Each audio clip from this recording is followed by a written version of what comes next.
Nada, vamos a dar comienzo a la sesión de la tarde. Tenemos a Jaime Pastor, que para quien no le conozca, aunque seguramente muchos y muchas ya le conocéis, Jaime es profesor de Ciencia Política en la UNED y aparte es un veterano activista social y político desde los 60, por lo tanto yo creo que encaja perfectamente un poco en el sentido de las jornadas. Y además Jaime, en su labor académica, él es un experto en movimientos sociales y también un poco en todo lo que es la teoría del Estado, el nacionalismo. De hecho acaba de escribir un libro que es Izquierda y Nacionalismo. Los nacionalismos de la izquierda, que es muy recomendable para una perspectiva marxista, un poco hacer el recorrido histórico de la difícil relación entre los nacionalismos, las naciones y la izquierda. Entonces él, pues bueno, nos va a introducir un poco también cómo el impacto, la influencia conflictiva entre los movimientos sociales en los 60 hasta la actualidad, seguramente, pues entre la izquierda y las formas de movilización que se han producido en los diferentes ciclos desde los 60. Hola, buenas tardes. Bueno, pues gracias al Centro de Estudio de los Movimientos Sociales, ¿no?, por haberme invitado, a Jordi Mir y por supuesto un recuerdo a Paco Fernández Güell, ¿no?, que ha estado detrás de vuestras actividades, ¿no? Bueno, el tema que se me ha planteado desarrollar pues no es fácil, ¿no?, porque se trata de hablar un poco las relaciones entre la evolución de los movimientos sociales desde los 60 en relación con la cuestión nacional, ¿no?, y cómo se ha ido dando esa relación en los distintos procesos de los diferentes movimientos sociales. Entonces, bueno, voy a tratar de hacer unos apuntes, ¿no?, unas pinceladas, porque realmente en este sentido pues sí es relativamente nuevo para mí el abordarlo tal como se me ha planteado, ¿no? Así que espero que luego en el coloquio pues también podamos ir aclarando un poco la cosa, ¿no? Entonces, bueno, lo fundamental sería partir, claro, de lo que fue el contexto de la lucha contra la dictadura a partir, sobre todo, de 1962, ¿no? Es decir, que podemos decir que en fin, podemos situar 1962 como el punto de arranque del nuevo movimiento obrero antifranquista, ¿no?, teniendo en cuenta que ya hay una nueva generación que está conformando la nueva clase obrera en el proceso de industrialización que se está produciendo entonces, ¿no? Y luego, evidentemente, con comisiones obreras como la principal expresión de la conformación organizada de ese movimiento, ¿no? También podemos hablar en ese marco de la irrupción de un movimiento estudiantil que está concentrado en unas cuantas universidades, ¿no? Es decir, que no es como ahora, ¿no? Es decir, que hay que recordar el papel importante que jugaban sobre todo las universidades de Barcelona y de Madrid, ¿no?, aunque también había otras cada vez más relevantes, ¿no? Luego el movimiento vecinal, el que se ha hablado en la sesión anterior, un movimiento vecinal que también irá teniendo cada vez mayor protagonismo, sobre todo desde primeros de los años 70, ¿no? Pero también, claro, con lo que es el proceso de irrupción y de crecimiento de los distintos partidos políticos, ¿no?, de la izquierda, a partir sobre todo del año 65, 66, ¿no?, en su diversidad. Es decir, que es cierto que el PCE, PSUC, la fuerza política hegemónica, pero irán apareciendo distintas corrientes, ¿no? Y en relación con este tema, pues claro, de alguna manera yo situaría el punto de inflexión significativo en las movilizaciones contra el proceso de Burgos de diciembre de 1970, ¿no?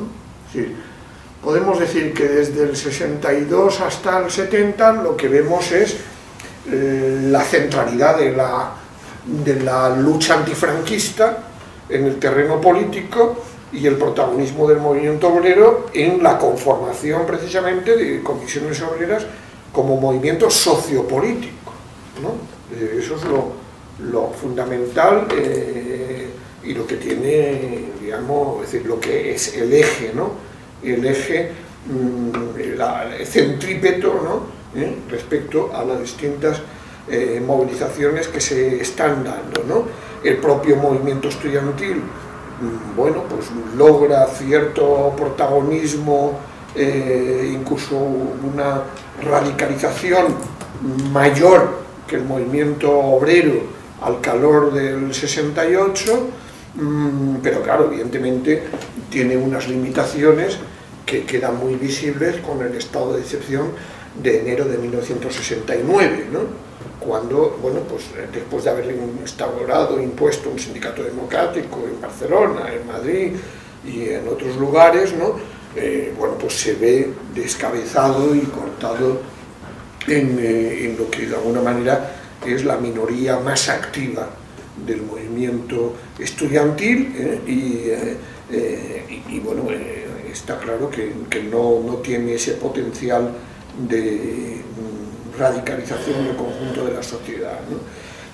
Y en ese marco, pues claro, podemos decir que la cuestión nacional no tiene centralidad en todo ese periodo, ¿no? Es decir, que sí hay esa, de alguna manera, esa cultura política antifranquista que incluye la referencia general a la lucha de los pueblos, a la lucha de las nacionalidades ibéricas, ¿no?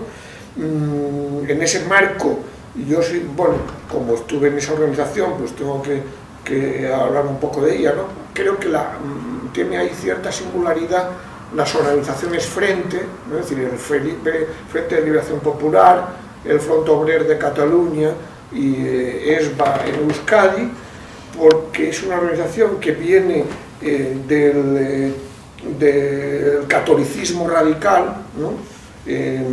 Radicalizado a raíz de las revoluciones cubana y argelina fundamentalmente, y que incluso tiene su etapa primera de lucha armada, pero que va asumiendo esa defensa de las nacionalidades ibéricas, ¿no?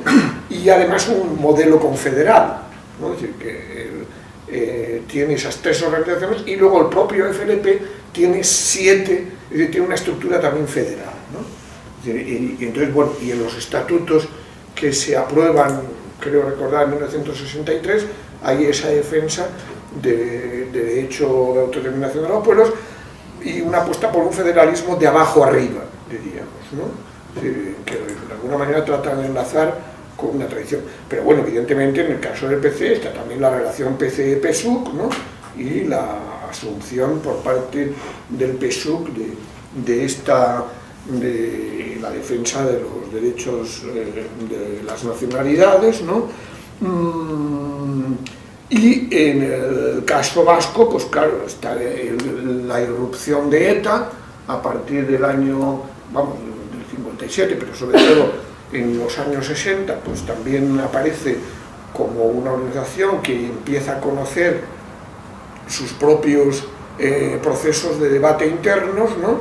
Pero que los debates internos en ETA están llevando más bien a una ruptura con el nacionalismo radical, ¿no? Es decir, que no olvidemos que el movimiento comunista tiene su origen en ETA Berri, ¿no? Es decir, ETA nueva, que plantea, bueno, de alguna manera una opción por una estrategia leninista, la construcción de un partido de ámbito estatal, ¿no? Y luego estará ETA Sexta, que se vinculará, se juntará luego con la LCR, ¿no? Pero claro, no olvidemos que ni ETA Berri ni ETA Sexta se arrastran a lo que es el movimiento de resistencia nacional que se está conformando en Euskadi ya en esos tiempos al margen del PNV, ¿no? En ese marco, bueno, yo creo que es importante, claro, en el caso de Barcelona no, pero es importante destacar el papel que juega, de alguna manera, aquí tocamos este tema, pues yo creo que es importante señalarlo, el papel de lo que es la nueva cançó, o lo que son los cantautores, ¿no? Es decir, que realmente la radicalización en torno al tema, digamos, de los pueblos ibéricos, ¿no? Que era una fórmula más que se usaba más en el marco de universidades como la de Madrid, pues tenía que ver con eso y tenía que ver con los espacios de socialización que eran en Madrid los colegios mayores, ¿no? Colegios mayores, precisamente porque en aquel entonces no había muchas carreras que solo se estudiaban en Madrid, pues ahí era un punto de encuentro de gente de distintos lugares, ¿no? Entonces, bueno, eso es lo que se puede decir, digamos, de elementos que podrían ayudar a ver cómo va penetrando esa defensa de los derechos de los pueblos, de la autodeterminación, una cultura, digamos, de reconocimiento de la diversidad nacional, ¿no? Pero subordinada a la lucha antifranquista y al protagonismo del movimiento obrero, ¿no? O sea, y con unos partidos que justamente después del 68 tendrán un protagonismo, protagonismo no, pero vamos, hablando incluso de los partidos que irrumpen a la izquierda del PC, partidos que tendrán un peso en los movimientos sociales, incluida Comisiones Obreras, bastante relevante. Bueno, antes he escuchado, pues, por ejemplo, se hablaba del PT en el caso del movimiento vecinal, podemos hablar de los RT en el caso de Madrid o de Navarra, podemos hablar del peso que tienen MC y LCR en Euskadi en aquel entonces, que crean incluso una coordinadora de comisiones obreras distinta de la hegemonizada por el Partido Comunista, ¿no? El que promueven incluso huelgas generales en noviembre del 74, noviembre-diciembre del 74, ¿no? Es decir, eso es importante porque los primeros grupos independentistas que aparecen pues no llegan a cuajar en esa etapa, ¿no? Es decir, podemos hablar del PESAN, ¿no? El PESAN, que es el partido, desde mi punto de vista, más que parece que empieza a tener cierto atractivo en aquel momento, pues no se puede decir que llega a tener un peso relevante, ¿no? Y en el caso de Euskadi, ya digo, habrá que esperar prácticamente a 1977 para que irrumpa una izquierda abertzale, diríamos, ¿no? Es decir, una izquierda política, digamos, por supuesto relacionada con ETA, ¿no? Pero con esa capacidad de penetración electoral. No olvidemos que incluso Euskadiko Ezkerra, en las primeras elecciones del 77, es un acuerdo entre fuerzas abertzales y el movimiento comunista, ¿no? Entonces yo creo que es importante recordarlo, ¿no? Es decir, que es un contexto muy diferente al que veremos después, ¿no? Y bueno, quizás, como ya digo, claro, las movilizaciones contra el proceso de Burgos me parecen muy simbólicas en el sentido de que expresan esa convergencia, ¿no? Es decir, convergencia en la defensa de unos militantes de ETA, ¿no? Abiertamente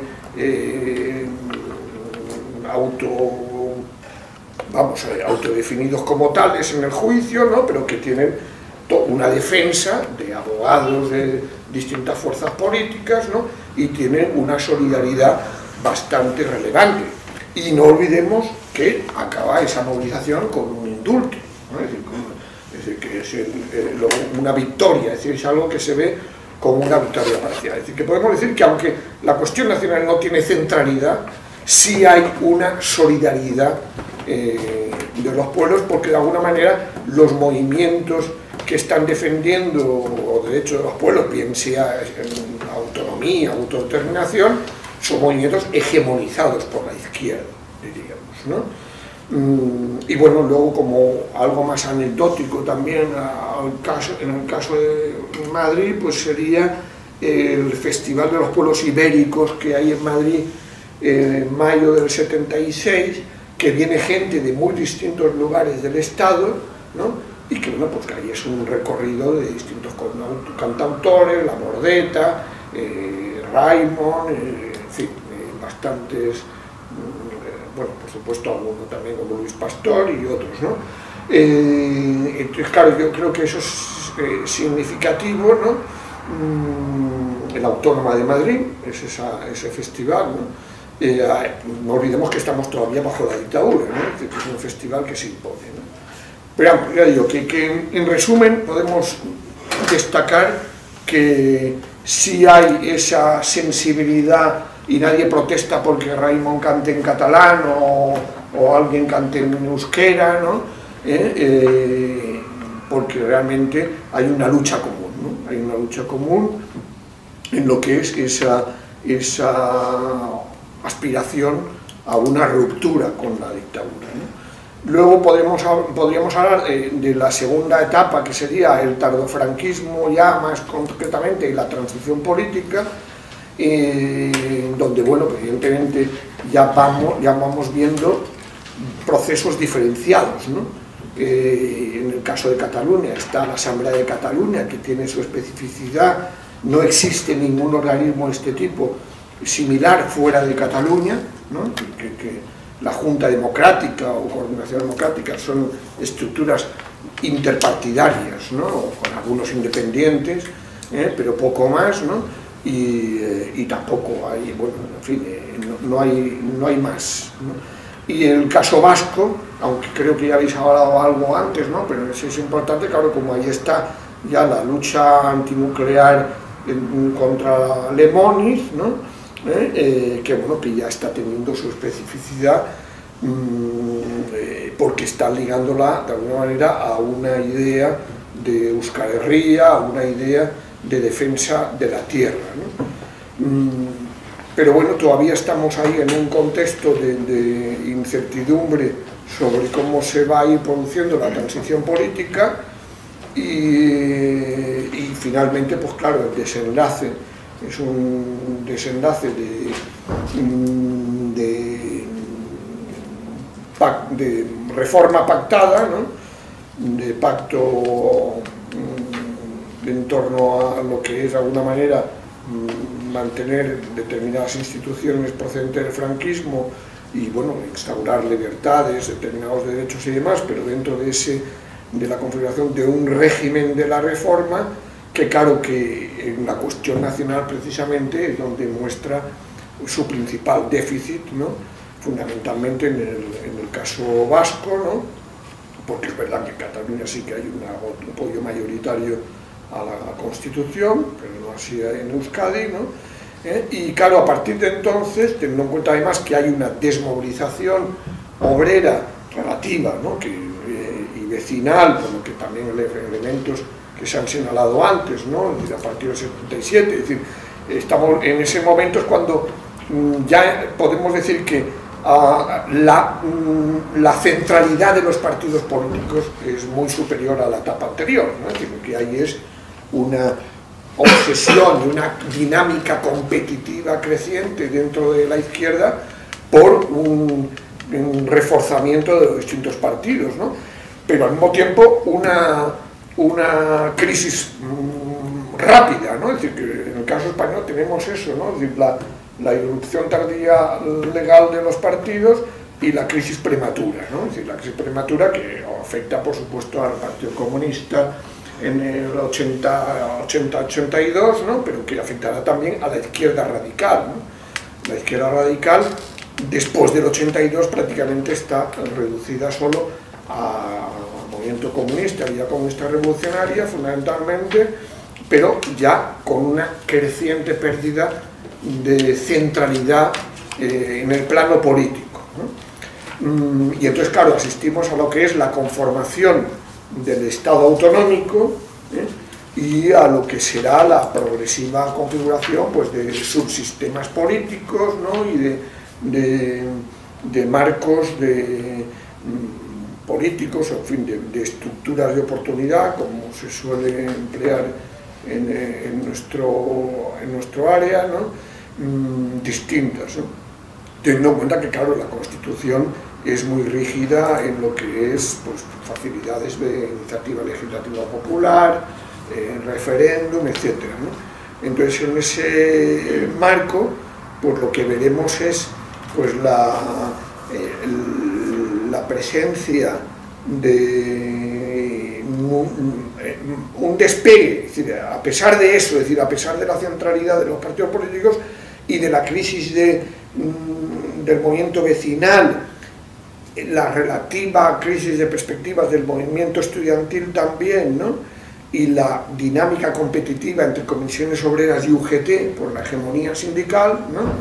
Entonces, claro, en ese marco sí podemos ver la tendencia a tener un peso propio de los nuevos, entre comillas, movimientos sociales, ¿no? Movimientos sociales, fundamentalmente el antinuclear, como movimiento, porque evidentemente redes ecologistas hay ya, ¿no? Pero como movimiento, es fundamentalmente un movimiento antinuclear a partir de lo que significa la movilización de Euskadi, ¿no? Y lo que será la movilización por la moratoria nuclear que luego reconocerá el gobierno del PSOE, ¿no? Y bueno, en ese marco está la victoria de Lemóniz, ¿no? En el 83, ¿no? Que no sé si habéis hablado mucho sobre el tema de Lemóniz, ayer hablasteis, ¿no? Pero vamos, luego podemos ver sobre esto vamos, pensaba comentarlo. Bien, y luego, pero vamos, lo fundamental es la conformación de movimiento feminista, movimiento ecologista, pero con una dinámica de coordinación estatal fuerte. Es decir, estos movimientos sí emplean en un lenguaje no nacionalista español.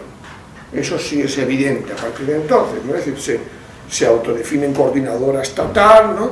Es decir, ahí, sobre todo no olvidemos que en el ecologismo pues hay un lado también, un peso de gente sensible a la cuestión nacional y con una cultura libertaria significativa, ¿no?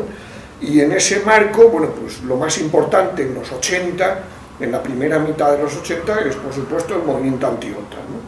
Y el movimiento anti-OTAN, claro, tiene ahí un papel clave la izquierda radical todavía, ¿no? Pero no solo la izquierda radical, así que podemos destacar ahí la importancia que tiene pues, la corriente cristiana de base en muchos lugares, ¿no? Y pues, redes o plataformas, pues, como puede ser Mientras Tanto, ¿no? Con lo que significan pues, Manolo Sacristán, Paco Fernández Buey, Rafael Grasa, etcétera, ¿no? Y otros colegas, ¿no? Y en ese marco, bueno, pues yo, vamos, no he traído las ponencias, ¿no? Pero es significativo como hay pocas ponencias, ¿no? Sobre la cuestión nacional en las jornadas, en los encuentros que se desarrollan que desarrolla esta coordinadora estatal de organizaciones pacifistas, ¿no? Salvo en el tema del vasco, ¿no? En el caso vasco se puede encontrar varias, en el caso de Cataluña se pueden encontrar algunas ponencias también, ¿no? Bueno, ahí disponemos de la tesis doctoral de Enric Prat, ¿no? Y de las publicaciones que ha ido sacando luego, también con otros colegas, ¿no? Que ahí podemos ver, obviamente, cómo en el caso catalán, pues sí se ve, bueno, pues una configuración ya con sus propias especificidades, ¿no? De un movimiento anti-OTAN que, bueno, tiene mayor penetración y mayor influencia en los ayuntamientos, en partidos políticos, ¿no? Es decir, tiene unas oportunidades políticas y culturales mayores que en el caso de Madrid y otros lados, ¿no? Y lo mismo podríamos decir del caso vasco, ¿no? Es decir, que a pesar de que, digamos, no hay discurso específicamente nacional relevante, salvo, desde mi punto de vista, en el caso vasco, ¿no? En el caso catalán sí que, en general, digamos, podemos decir que sí vamos viendo la configuración de distintos marcos de estructuración del movimiento, por ejemplo, en Andalucía, ¿no? Es decir, Andalucía va a ir teniendo relevancia ahí gente que de alguna manera viene fundamentalmente del PT y que tiene que ver con, bueno, pues lo que es hoy el SAT, ¿no? Por ejemplo, ¿no?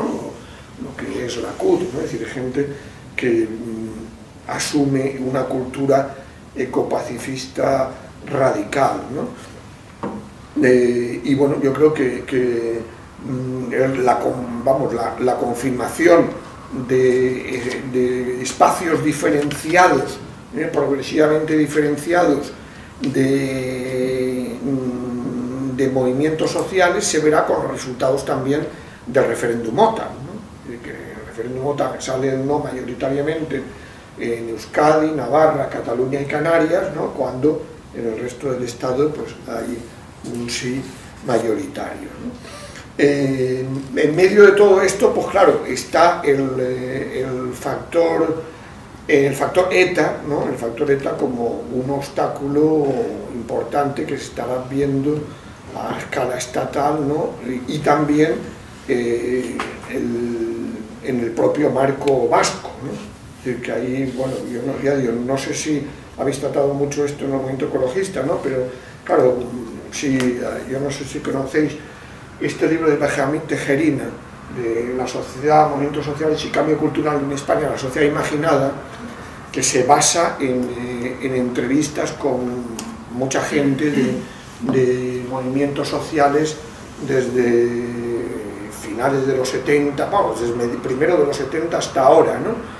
Y yo creo que es útil, ¿no? Es útil para recordar cómo, claro, pues allí, en fin, no sé si habría tiempo, sí, voy ya un poco más, ¿no? Bueno, hay declaraciones ahí muy ilustrativas, ¿no? De cómo el movimiento ecologista se divide muy pronto, ¿no? El primero, bueno, está la historia de la movilización contra Lemoniz, ¿no? De la movilización contra Lemoniz, que es muy gorda, muy poderosa, pero al final, claro, hay una intervención de ETA, ¿no? Y todavía hoy hay un debate, ¿no? Es decir, cuando estuve en Bilbao hace poco me contaban que acaba de salir un libro también de balance de Lemoniz, pues ninguneando el movimiento popular que hubo y dando mayor peso a lo que fue los atentados de ETA, ¿no? Pero fue un movimiento muy profundo, muy masivo, muy radical y ligado abiertamente a lo que era la defensa de la tierra, ¿no? Que por alguna manera el puente, digamos, entre la cuestión ecológica y la cuestión nacional, como yo creo que también pasa también en Cataluña luego, es a través de esa idea de defensa de la tierra, ¿no? Entonces, bueno, yo creo que ahí lo que vemos es que claro, lo vemos también en el movimiento feminista, es decir, en el caso vasco hay división entre la izquierda abertzale, diríamos, y la izquierda o el movimiento en sectores ecologistas diversos, ¿no? En fin, se da en el movimiento ecologista, en el movimiento feminista, y se dará luego en el movimiento de objeción de conciencia y de insumisión, ¿no? En el movimiento de objeción de conciencia y de insumisión también veremos como tres corrientes, ¿no? La AOC, ¿no? La Asociación de Objeción de Conciencia, o incluso podemos decir cuatro, ¿no? La Asociación de Objeción de Conciencia, el Movimiento de Objeción de Conciencia, Milicaca y Kakitsa, que son promovidas fundamentalmente por MC y LCR, y luego las propias redes vinculadas, en el caso vasco, a la izquierda abertzale, ¿no? Porque claro, ahí está, bueno, pues AOC, una defensa de la línea de objeción de conciencia, pero beligerante, digamos, contra la violencia y la violencia de ETA. MOC, una línea de objeción de conciencia, pero que pasará luego a ser de insumisión a la mili, de defensa de no violencia, pero sin buscar la beligerancia con ETA, diríamos, ¿no?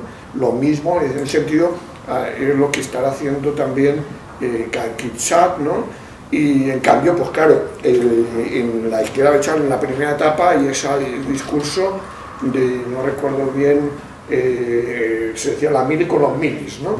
Entonces, bueno, pues esa era una, eso que luego, pero luego hubo una evolución, ¿no? Yo estuve en una tesis sobre la juventud vasca de toda esa etapa. Bueno, pues no, lo que hay es una evolución en la que Abertzale y un reconocimiento del papel de la insumisión, porque bueno, no olvidemos que claro, que el movimiento de insumisión, tengo por ahí las cifras por si hace falta, ¿no? El movimiento de insumisión en Euskadi fue muy en Navarra, bueno, el principal sitio en realidad en donde hubo más insumiso fue en Navarra, ¿no? Por ejemplo, para darnos datos, ¿no? En Euskadi, incluida Navarra, incluyen aquí, el número de insumisos fue más del 60% del total conjunto del Estado español, ¿no? Y objetores, dentro de estos más del 80%. Solo en Euskadi, solo un 1,1% de los ciudadanos vascos era partidario de penalizar la insumisión, ¿no?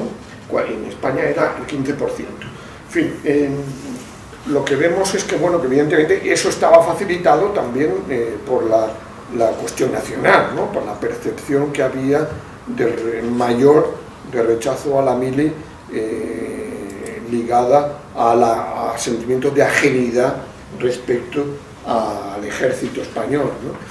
Y eso es importante, ¿no? Y a escala estatal, pues ya digo, lo que es evidente es que el factor ETA aparece como un obstáculo creciente, sobre todo, digamos, a partir del 87, pues con el atentado de Hipercor, ¿no? Que de alguna manera es el que ya empieza a marcar un precedente de lo que será luego la irrupción de movilizaciones más potentes contra ETA, ¿no? Pero es importante en este sentido el caso vasco también, ¿no? Como la coordinadora que se crea de Lurraldea, ¿no? Contra la autovía que se quiere montar entre Guipúzcoa y Navarra, tiene éxito, consigue paralizar el proyecto y de ahí surgirá el carry, ¿no? Yo creo que es un elemento también importante, el carry con una vocación creciente no solo de trabajar en Euskadi, sino de trabajar fuera de Euskadi a escala estatal, ¿no? Otro movimiento me parece importante que señalar, que es el movimiento de solidaridad internacional, ¿no? Que podía haberlo mencionado antes, porque claro, es el movimiento que surge a partir sobre todo del triunfo de la revolución sandinista, ¿no? Y que se extenderá luego el movimiento de solidaridad con Centroamérica, ¿no? Y que tiene una dimensión política, ¿no? Pero que hay que reconocer que tiene más peso en Cataluña y el País Vasco que en el resto del Estado, ¿no? Y a eso yo no creo que sea ajeno también, bueno, pues en cierto modo la cuestión nacional, ¿no?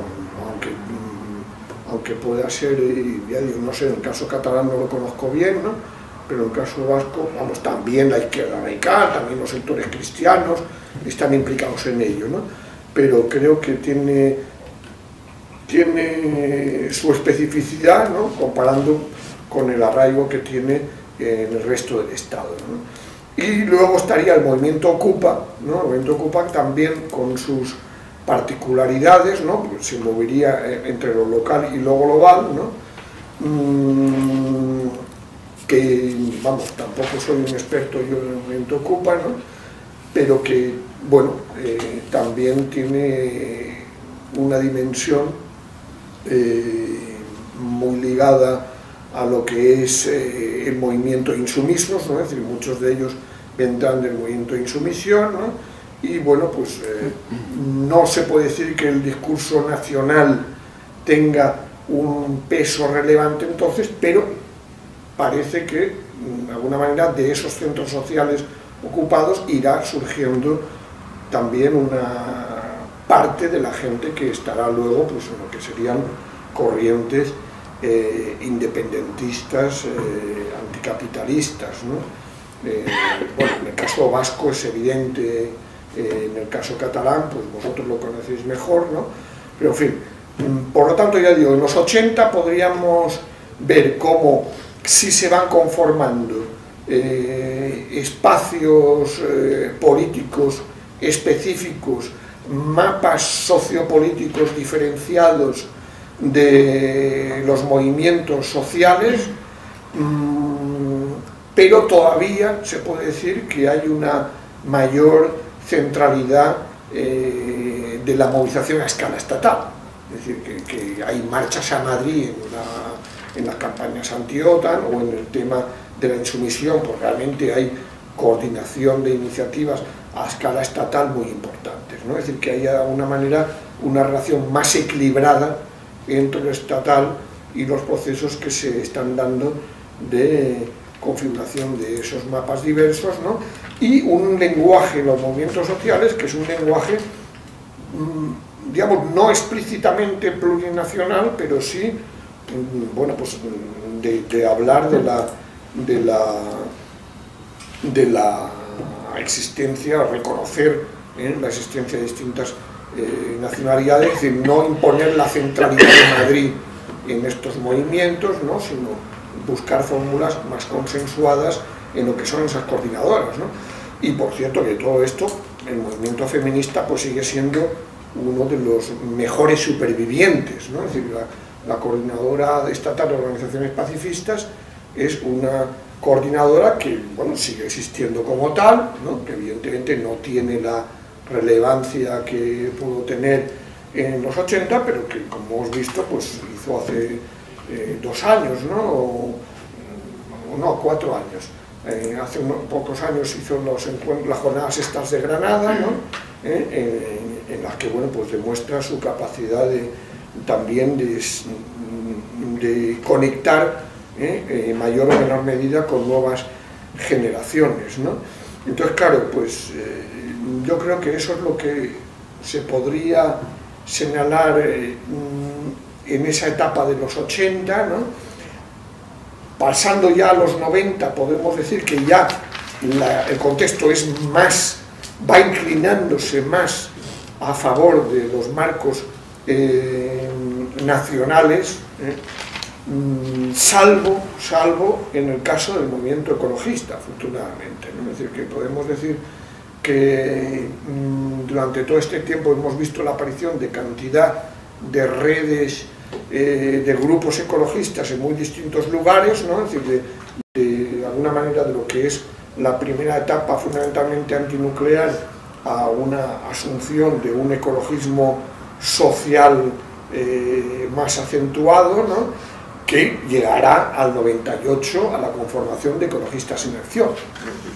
Ecologistas en Acción, que es la confluencia de más de 300 organizaciones, ¿no? Con sus nombres particulares en cada sitio, ¿no? Pero en el caso de Euskadi, bueno, quizás en el caso catalán no llega a tener tanto peso, que yo recuerdo, ¿no? Es decir, que ahí no sé si, vamos, si habéis hablado de ello, ¿no? O sea, hay algunas organizaciones ecologistas que se quedan fuera, ¿no? Pero sí se puede decir que Ecologistas en Acción da un salto adelante en su dimensión estatal, ¿no? Y manteniendo un modelo confederal y asumiendo, aunque sea de forma genérica, esa defensa de los derechos de los pueblos ligada a la defensa de la tierra, ¿no? Pero en los otros movimientos, ya digo, yo que creo que se puede ver a partir de los 90 es la conformación de movimientos más situados en los marcos nacionales. Y claro, no he traído, vamos, no sé si conoceréis, en ese sentido está el libro, el trabajo de creadores de Democracia Radical, ¿no? De Pedro Ibarra y otros colegas, ¿no? Que ahí hacen un estudio específico del movimiento de solidaridad internacional, del movimiento Ocupa, del movimiento, sí, de esos tres, movimiento Ocupa, movimiento de solidaridad internacional y movimiento de objeción de conciencia en su misión.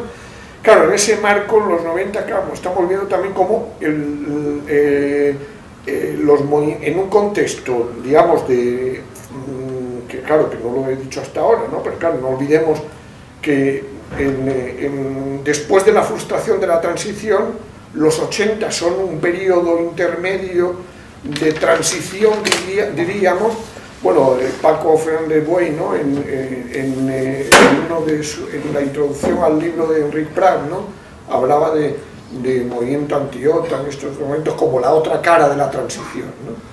Algunos decimos que la batalla de la OTAN era la última batalla de la transición, ¿no? Entonces, claro, todavía de alguna manera estamos en una etapa en la que no había un horizonte cerrado de expectativas, ¿no?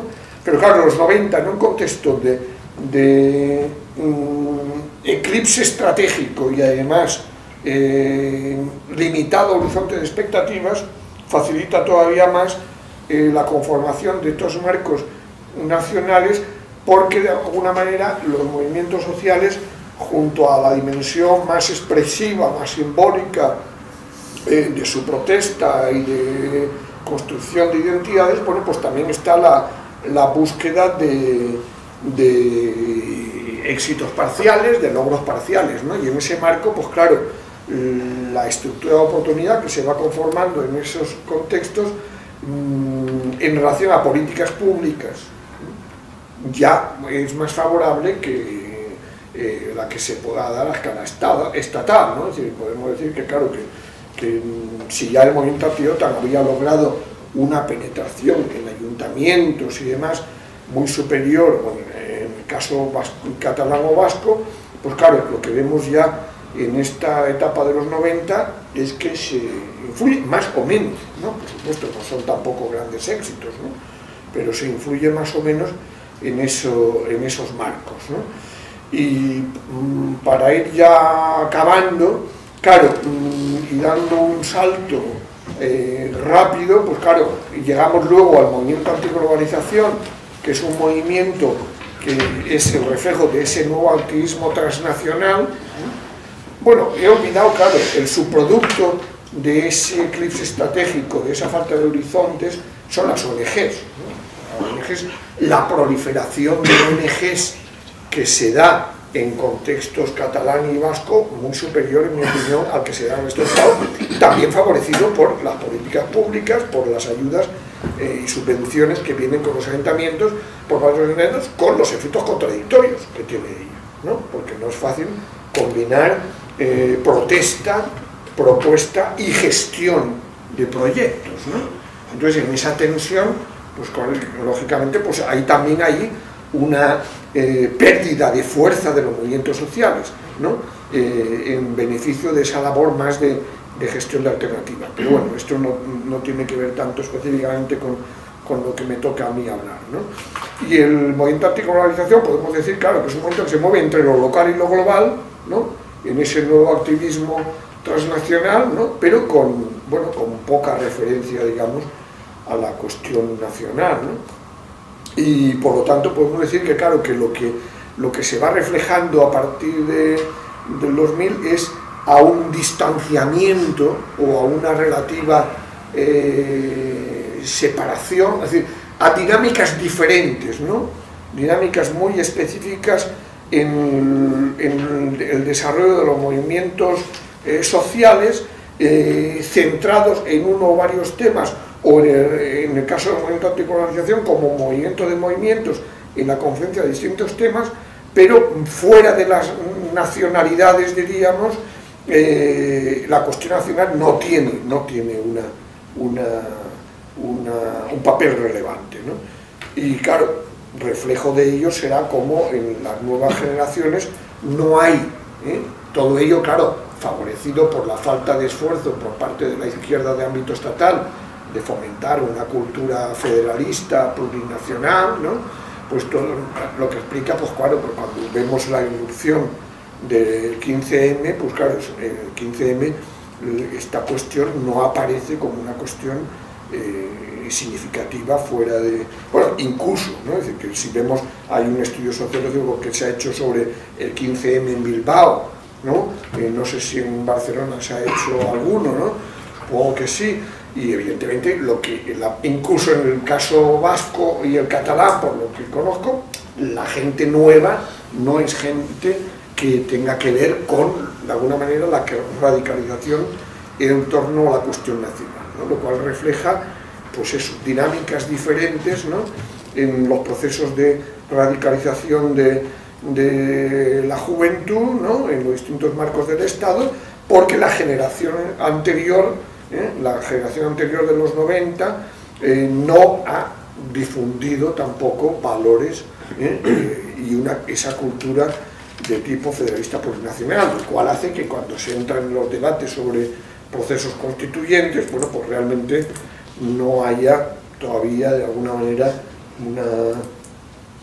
una reubicación, ¿no?, o digamos, una búsqueda de fórmulas de articulación entre cuestión social, cuestión democrática y cuestión nacional, ¿no? Entonces nos encontramos, pues eso, con una dificultad, ¿no?, una laguna significativa, ¿no?, que bueno, que yo creo que no es fácil de cubrir en el momento actual, ¿no?, porque pesa mucho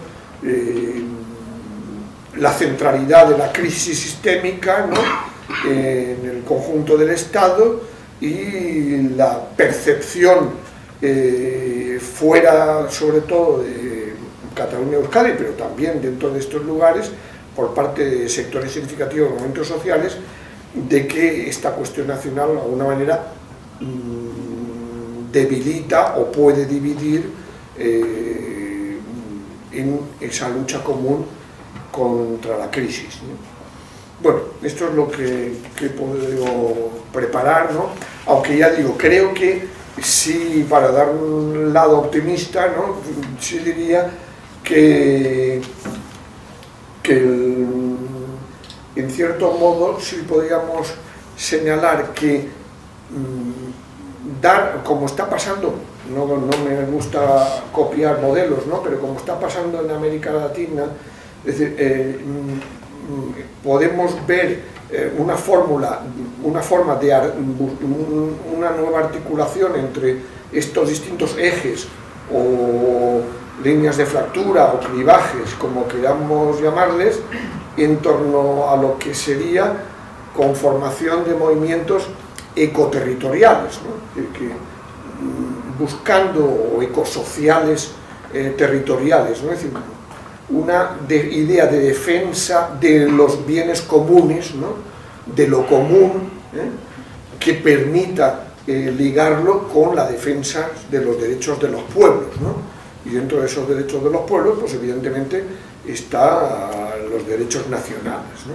Es decir, quizás ese lenguaje que se está empezando a socializar en el propio 15M y bueno, y en general, digamos, yo creo que en determinados sectores de izquierda alternativa, en el sentido amplio de la palabra, ¿no?, pues permite hacer ver cómo la lucha por la soberanía de los pueblos, en la defensa, la preservación de sus bienes comunes y de los bienes comunes en general, de lo común, frente a lo que es esa acumulación por desposesión creciente del capital, ¿no?, pues permita una fórmula más pedagógica, de confluencia entre los distintos movimientos sociales y en torno a esa cultura, digamos, de lo plurinacional, ¿no?, que es de alguna manera la idea fuerza que yo creo que debería servir. Es decir, evidentemente luego se puede reflejar en el derecho a decidir, ¿no?, pero lo fundamental es hacer penetrar en lo que es la mayoría social a escala estatal esa idea de derechos iguales entre los pueblos, ¿no? Y bueno, lo dejo ahí para no enrollarme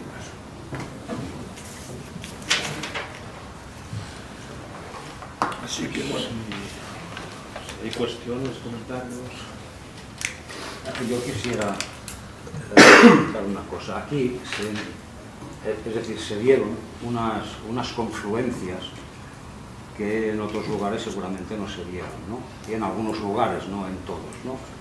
Pero hay un ejemplo, yo creo, muy característico, fue el del Bajo Llobregat, en el 75, es lo que fue la huelga de la Força, ¿no?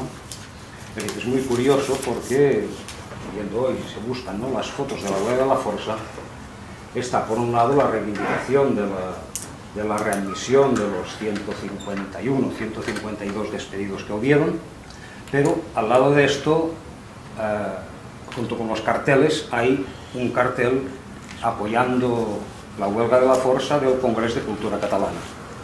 Y al lado de esto, en el barrio Almeda, es decir, el movimiento vecinal, solidarizándose con la huelga de la Força y además con las consignas de la Asamblea de Cataluña, es decir, libertad, amnistía y estatuto de autonomía. Y paralelamente a esto, lo que fue la huelga general del Bajo Llobregat, en la que incluso sectores de tenderos y tal, pequeña burguesía, es decir, se adherieron a una protesta masiva. Es decir, hubo una confluencia de los diferentes movimientos sociales, es decir, movimiento obrero por un lado, ya dentro del propio sindicato vertical, lo que era Comisiones Obreras con fuerza importante después de las elecciones unitarias y democráticas del 75, fue un elemento importante aquí en Cataluña como mínimo, esto, pero después la confluencia con el movimiento vecinal y con el movimiento más amplio, es decir, de la Asamblea Catalana y el cultural, que es el Congreso de Cultura Catalana.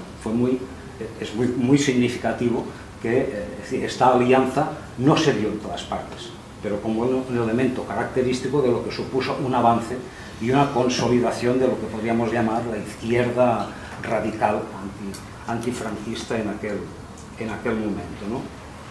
Esto por un lado. Por el otro lado, es decir, el tema nacional que has planteado, yo veo lógico que a nivel global esto no haya tenido un peso específico, puesto que en los años 70, es decir, el papel hegemónico lo jugaba el Partido Comunista, por decirlo así, dentro de muchos de comisiones obreras, etcétera, ¿no?, y de otros movimientos sociales, el movimiento vecinal, etcétera, y evidentemente no estaba en sus presupuestos, es decir, no estaba en sus presupuestos. Incluso creo que en el documento, por un acercamiento entre el pueblo y el ejército, y después apoyando lo que fue el programa de la Unión Militar Democrática, situaban el papel del ejército como garante de la integridad territorial. Por lo tanto, descartaban absolutamente cualquier reivindicación de tipo nacional o de la expresión de la autodeterminación de los pueblos, ¿no? Aunque aparentemente, o en fin, o explícitamente en algún lugar se reconocía este derecho porque era algo que es innato, yo diría, al propio estatus, ¿no?, del Partido Comunista, pero que en la realidad no ha sido así. Y los debates importantes que hubo entre PC y PSUV, una parte importante, ya desde la época de Comorera, se centraron en este choque frontal en cuanto a visiones distintas del papel que debían jugar los comunistas respecto al tema nacional, ¿no? Yo solamente apuntar esto, y bueno, viene ya de antiguo, es decir, no es un tema de ahora. En el año 32 aquí la Federación Comunista Catalano-Balear, en las tesis de 1932, ya sitúa una crítica fuerte, Maurín básicamente, ¿no?, una crítica, en fin, tanto al Partido Socialista como al Partido Comunista de España, etcétera, ¿no?, respecto al tema nacional. El tema viene de más lejos, ¿no? Por esto no lo encuentro extraño tampoco, no es de extrañar.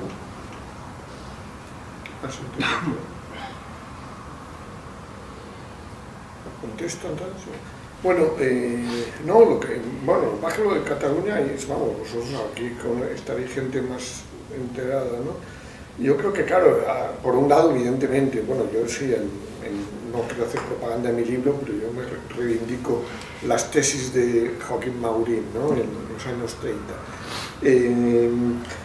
Pero bueno, de todas maneras, yo creo que hombre, parece que a pesar de esa ambigüedad, digamos, ¿no?, en torno a autodeterminación, estatuto, autonomía, ¿no?, que aparece aquí, lo que es evidente es que en la Asamblea de Cataluña había una formulación ambigua, ¿no?, que planteaba, bueno, pues estatuto, autonomía en el camino a la autodeterminación, ¿no?, pero que de alguna manera eso quedó frenado por la Junta Democrática, ¿no?, es decir, que de alguna manera hay coordinación democrática sobre todo, ¿no?, es decir, que ahí hubo ya una rebaja respecto a lo que planteaba la Asamblea de Cataluña, que era un organismo, bueno, algunos algunos están, bueno, yo tengo una alumna, ¿no?, que me va a hacer un trabajo comparando la Asamblea de Cataluña con la Asamblea Nacional de Cataluña de ahora, ¿no?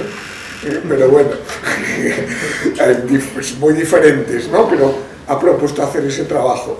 Pero bueno, es evidente que era un organismo híbrido, ¿no? Era un organismo híbrido porque había partidos políticos, organizaciones sociales, ¿no?, gente independiente y demás, ¿no? Tenía una estructura diferente, ¿no? Pero claro, evidentemente con la Constitución lo que hace es ahí pues brindar la unidad e indisolubilidad de la nación española y demás, ¿no? Y claro, eso lo bloquea, ¿no? Pero yo creo que en el caso de Cataluña eso sí que permite que el movimiento obrero asuma en cierto modo una sensibilidad ante la cuestión nacional, ¿no? Es decir, no es casualidad, eso se me ha pasado porque también quería hablar del movimiento obrero, pero bueno, como vais a hablar luego, pero claro, no es casualidad que aquí no haya un sindicato nacionalista como pasa en Euskadi o como pasa en Galicia, ¿no? Es decir, tiene que ver con esa sensibilidad que luego hablaréis con mayor conocimiento, ¿no? Pero claro, ahí yo creo que está la operación Tarradellas, ¿no? Que en mi opinión es lo que, en fin, a lo mejor es más complicado, pero yo creo que ahí hay una dinámica hegemónica que queda bloqueada, en mi opinión, por lo que es, bueno, pues la operación Tarradellas, que me impide, en mi opinión, un mayor avance de la izquierda en el proceso de transición que se estaba dando todavía entonces, ¿no? Pero en fin, eso pues supongo que luego hablaréis más. Lo dejo.